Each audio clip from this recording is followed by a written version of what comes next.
Eh, Saludos amigos, mi nombre es Marnier y hoy estamos en un episodio muy especial. Tengo la oportunidad de entrevistar a una de las voces de la nueva película de Disney Pixar, Elemental, y hablamos con Shila Ommi.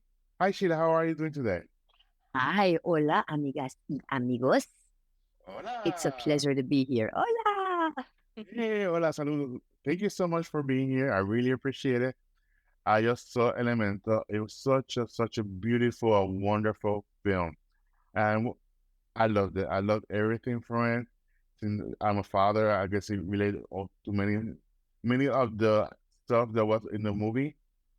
So I was wondering, how was it when you read that script and you said, I have to be there. I have to be, I have to represent the culture, because it's such a beautiful film. So how was the process of choosing this role, and what caught your attention? Said, I have to be there.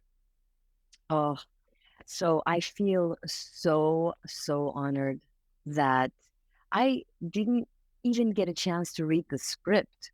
Wow. The reason why I feel so honored is because Peter Sohn, who is the director and he created the story and he's co-writer of Elemental, he is also an immigrant. He's a Korean, well, he's the son of immigrants, of Korean immigrants. And he had gone through, I think the number was 27. I don't know why that number's in my head, of wonderful actresses and voiceover artists.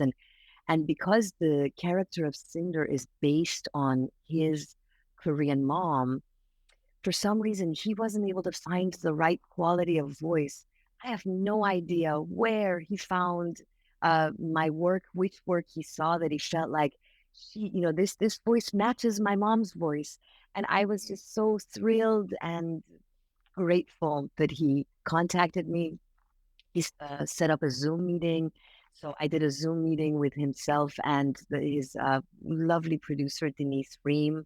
The two of them are partners and do a lot of beautiful work together. And so in this Zoom meeting, he had me go through all of Cinder's lines. And like I told you, I never read the script, but from reading Cinder's lines, I noticed there's such a beautiful character arc. And I just fell in love with the part, and I was thrilled and so honored when he gave me the part and allowed me to play this. Yeah, I loved it. Yeah, her arc, Cinder's arc, because we see from the beginning she's not so happy about their relationship with Amber and Wade. Then from there on, she has this strong connection with love, with passion, and we see her from the flames. And I was wondering, how much of your study incorporate to this character, because this character, he has to be serious in some moments. She has to be a tough mother, but also see someone who believes in love, who loves love. So Mhm. how was it to integrate yourself to the on your giving like your piece of your heart sharing with this character through your voice? Oh, yeah. Yeah, I'm so glad you said, Mark, that she loves love. Cinder is somebody who believes in love so much that she's a matchmaker and she wants to bring people together. And I'm very much like that. I'm also a matchmaker. Ooh. Unfortunately, I'm not a very good matchmaker. I've never had a single success, but I irritate my friends and family a lot that I think, well, I love this person and I love this person. Why can't they love each other? And it just doesn't work that way. The other reason why I really connected with Cinder is that Cinder is an immigrant. And I'm also an immigrant. I was born in Iran and I came to the United States and I grew up in the United States. I've been living in the US since the 70s. That's really dating me. But I've been living in Southern California since the 1970s. And there's something about the immigrant experience. I mean, mothers are this way anyway. Mothers are so loving, but there's something about the experience of immigration that I feel like makes families even come closer together because we have experienced loss. I mean, even the loss of our country, even the loss of our friends in school, the country that we were born in and we love so much that suddenly you moved to a new country because of opportunities and things like that. I feel like it brings families, makes families even more close knit that Yeah. sometimes they might be in their own original country, which is how Cinder is. Yeah, I love her character. Basically, as from Puerto Rico, we're immigrants. Many people, when we left the screening, we felt very connected in that way to the movie because it doesn't say, yeah, it's this as a Puerto Rican from Iran or from anybody else. Just puts it in a way that you identify with the fire people in such a quick and fast way without being having a label. You see how Mm-hmm. this universe is created towards the water people. You know, Mm-hmm. the the trains is connected with the water, everything's water, and all of a Mm-hmm. sudden underneath is the fire people. And I see that very not traumatic, but you can represent people in a way without being harsh. And Mm-hmm. how do you think he did such a good job on representing without using like a big label? Mm-hmm. I love that. I love that in that sense I of love that. doing his job. Yeah, I Yeah. love that. I feel like Peter Sohn is he's such a good human being. One of the things that touched me about him immediately is that he is a master of the craft. Any Pixar film that you've seen in the past 20 years, Peter has worked on either as an animator or a writer, director, voiceover artist. And he's so masterful. And yet, when you meet him in person, he's so humble that you just fall in love with him as a human being. And it shows in his work. Yeah. He has so much respect for people, and it shows in his work. So that when he represents like the fire element, they could be Latin, they could be from Puerto Rico, they could be from Iran, they could be from Korea, Asia, anywhere. And you relate to it, and all the elements. There's, as you mentioned, there's not any specific place they're from, but it's so well written that you Mhm. see it could be anybody. Yeah. Also, I like the fact that fatherhood is a big theme of the movie.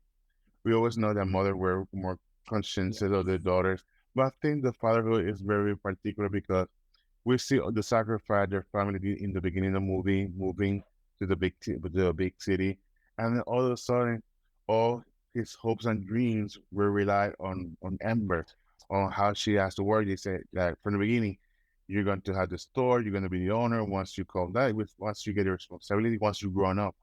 And I think so. There's a nice way to put it without giving any spoilers of the pressures of how these immigrants, when once they arrive, let's say to the United States, all the pressure they have to do to establish themselves, and they say, I don't want my relatives, my daughter, my sons, to have the harsh way I have. So let me build in something that they can build on top of it, even though it was Amber's dream at the end.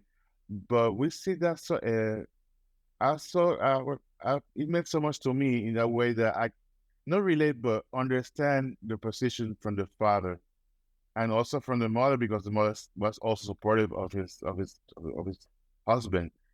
How why do you think it's so important as immigrants to be represented in such a nice way, and also the way the harsh environment works towards being immigrant, being another religion and culture backgrounds? How do you think Elemental has done this such a wonderful way? Thank you so much. What a beautiful question. And first, I wanted to say I'm so grateful what you said about how important fathers are. They're so important. Mothers give us emotion. Fathers give us a container of emotion. Fathers give us so much. I mean, other than life, I mean, we wouldn't be here also Mhm. without fathers. Um, but with immigrants, something that I've noticed is um, we all know how important women are. We all know how important mothers are. Sometimes I feel like not enough uh, acknowledgement goes for fathers because with mothers, there is a love immediately. Most, I mean, of Mhm. course, I'm generalizing, so please Yeah. forgive me for these generalizations. I But so, understand. as a total pure generalization, I say that, as a mom, you're immediately holding your baby, and the baby loves you back. With fathers, the way that it has been throughout um, a big percentage of the past 2,000 years of humanity, let's say, that fathers have to work so hard to hold the world up for a family to be able to thrive and to be able to live and to be healthy. And I feel like they don't get the acknowledgement that they need. And I feel like if the more that we acknowledge how much we love fathers, how much we need fathers, there will be more and more kids, boys growing up will become better and better fathers, that it's going to be something that they want to be, as opposed to getting these terrible messages that, oh, men are bad, or, or my father went away or was an absentee. And I feel like Yeah. definitely movies like this that Pixar and Disney do so well, shedding light on what needs to be shed light on in our societies. They're so important in making the world, our future, is a better place, because children grow up with these movies. So to Mhm. see um, beautiful representations of fathers, as we see, and of mothers that we see, and beautiful representations of people that are different. And, the message of just because somebody's different, don't turn your head to them. Welcome differences, because it's these differences that make us more sophisticated human beings, Mhm. better human beings in the long run. And so movies like this, I feel, make the world, they do their part to make the world, make our futures a better future for humanity. Yeah. Once the movie's out, people gravitate towards the movie and they become part of growing up.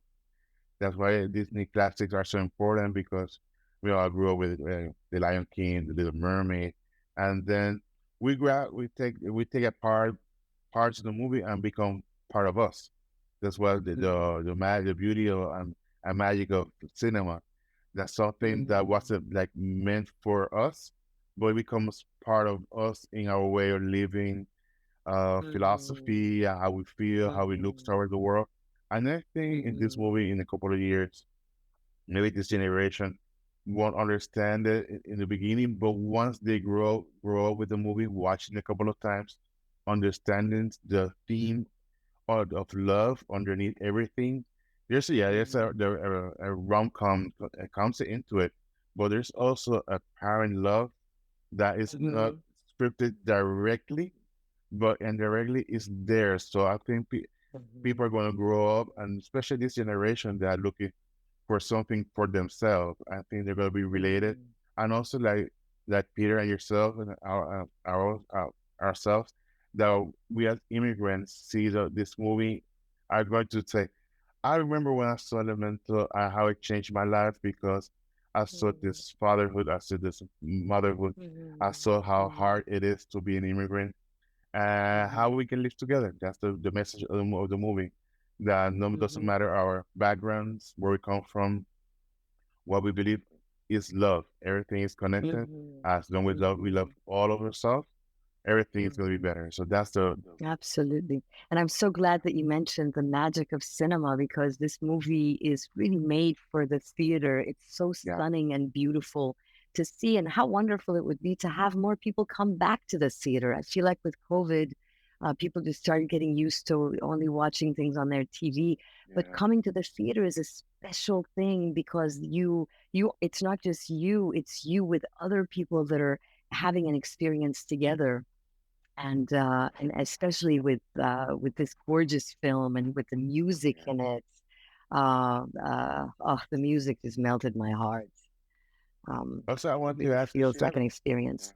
Mhm. what's next for you? I know this has been a tremendous role. I know that everybody's been looking for your IMDb, want to know more about yourself. What's next for you after Elemental? Right now, we're waiting to see because, as you know, there's a writer's strike going Yeah. on right now, and I so support really any artist who wants to get compensated for their work, and especially writers, because we actors would be nowhere. We'd have nothing to work on without writers, and so right now, I'm just going to be sitting and waiting, and hopefully, the writers will get what they deserve. They're very, very important artists in our field. And there is something that we finished filming is the third season of Tehran is going to be Oh, coming. nice. It's an Apple TV show, an espionage thriller. I know that that third season is going to be coming out in I don't know the date, but hopefully sometime early next year, sometime soon. I also worked on another project called Chaos last year that's going to be coming out on Netflix. It's Chaos with a K sometime next year. I don't have a date, but as far as working, I'm just going to sit and wait and respect the writers. Yeah, yeah, they meant so much for Hollywood, and you see all the things that happen to them. It's very hard, and then I think they need some compensation. They work very hard. As you said, without writers, there will be no shows, no TV to watch. So they're very, very important. So thank you so much for your time. I really appreciate it. Hope you enjoy it. You have a friend here in Puerto Rico. So thank you so Thank you much. so much. Thank you Again, so much. Have a beautiful day. you too have a good day. So, a reminder, para recordar que ya Elementos de Disney y Pixar ya está disponible en los cines. Les recomiendo que la vaya a ver la pantalla más grande en IMAX 4DX para que se disfruten la película con toda la familia. Así que, again, thank you so much.